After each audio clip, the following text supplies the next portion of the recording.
Donald Trump has been labeled as a demagogue by numerous facets of the editorial press.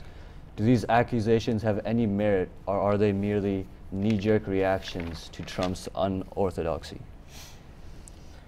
I would say that Donald Trump isn't really, in my opinion, a serious candidate because he's really feeding off of the anger of the public rather than talking about ideas that really would make sense with him being the president and putting those ideas into place. I agree with you on your second point there, but not the first one. I do think he is a serious candidate. His poll numbers certainly prove that.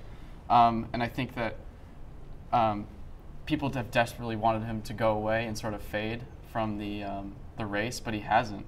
He really hasn't. Well, I don't think that says that he is a serious candidate. That just might mean at this current period in the race, well, here, what I think that, like, the voters or the people that are participating in these polls aren't necessarily as serious as well. So what you mean is his ideals aren't really serious? Sure.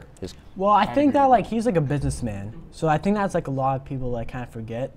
Like when like politicians usually come into this, they think like, hey, we can't get this done, so like why should we fight for it? So like, you know, Donald Trump, when like he says like something ridiculous, like, you know, I want to ban Muslims from coming to the U.S., doesn't necessarily mean he actually thinks he'll get it done. But I think like what he like kind of like was going for a lot of this stuff is that he wants to negotiate from a position of power.